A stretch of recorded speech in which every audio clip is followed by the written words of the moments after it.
Hi, പുതിയൊരു വീഡിയോയിലേക്ക് സ്വാഗതം. ഈ വീഡിയോ ഹൈറിച്ചിനെ കുറിച്ചല്ല, എന്നാൽ ഇത് ഹൈറിച്ചുമായി ബന്ധപ്പെട്ടുള്ള ഒരു സാധനം തന്നെയാണ്. നിങ്ങളൊക്കെ ഇത് മറന്നു കാണും. ഹൈറിച്ച് പൂട്ടിയ സമയത്ത്, ഹൈറിച്ച് പൂട്ടിക്കെട്ടി എന്ന് കോടതി ഉത്തരവ് വന്ന സമയത്ത്, പൂട്ടിക്കെട്ടിയ സമയത്ത് പ്രതാപൻ പ്രഖ്യാപിച്ച ഒരു കാര്യമുണ്ടായിരുന്നു. അതിനു മുൻപേ തന്നെ ലീഡർമാരൊക്കെ പ്രഖ്യാപിച്ചൊരു കാര്യം തന്നെയാണ്. എന്നാൽ അന്ന് രാത്രി സൂം മീറ്റിംഗ് എല്ലാവരും പാനിക്കായ സമയത്ത് അന്ന് രാത്രി പ്രതാപൻ വന്ന് പറഞ്ഞ ഒരു കാര്യമാണ്.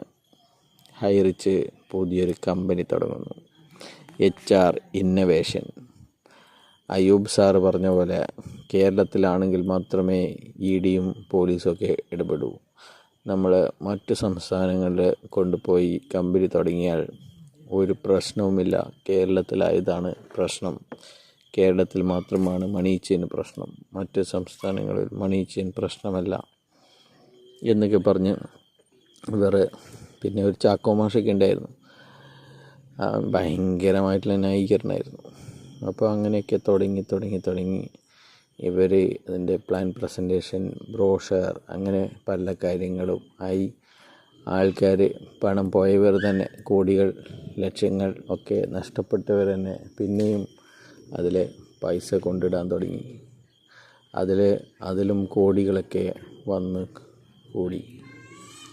അങ്ങനെയാണ് ED വന്നിട്ട് അത് പൂട്ടിക്കുന്ന സമയത്ത് അതിൽ 70 ലക്ഷമോ മറ്റോ ആണ് ഉണ്ടായിരുന്നത്. എന്നാൽ അത് കഴിഞ്ഞ് കുറേ മാസങ്ങൾ കഴിഞ്ഞ് ആ അക്കൗണ്ടുകളൊക്കെ ഹൈക്കോടതിയിൽ പോയി അൺഫ്രീസ് ആക്കി. അതിന് കാരണം എന്ന് പറയുന്നത്, ഇത് PMLA ആക്ട് പ്രകാരമല്ല ആ ഒരു ഫ്രീസിങ് ഒക്കെ നടത്തിയിരുന്നത്. അത് EDയുടെ ഒരു ബാങ്കുകൾക്കുള്ള ഒരു ഡയറക്ഷനാണ്.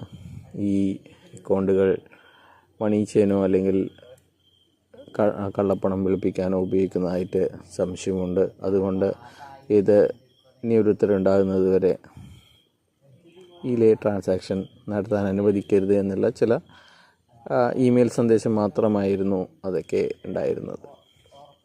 അപ്പോൾ ഇത് PMLA ആക്ട് പ്രകാരമുള്ള അറ്റാച്ച്മെൻ്റ് അല്ല എന്നത് കൊണ്ട് ഹൈക്കോടതി അത് അൺഫ്രീസ് ചെയ്യാനുള്ള നടപടികളൊക്കെ ഉണ്ടാക്കി. പിന്നെ അതിലിട്ട പണം ആർക്കും തിരിച്ചു കിട്ടിയിട്ടില്ല എന്നതാണ്. അതൊക്കെ ലീഡർമാർ തന്നെ മുക്കുകയായിരുന്നു.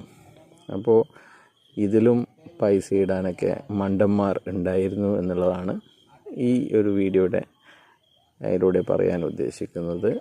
അപ്പോൾ അതിനുശേഷവും ലീഡർമാർ ഒരുപാട് കമ്പനികൾ തുടങ്ങി, ക്രിപ്റ്റോ കമ്പനികൾ, 2 മാസവും 2 ആഴ്ചയൊക്കെ ജീവനുള്ള കമ്പനികൾ.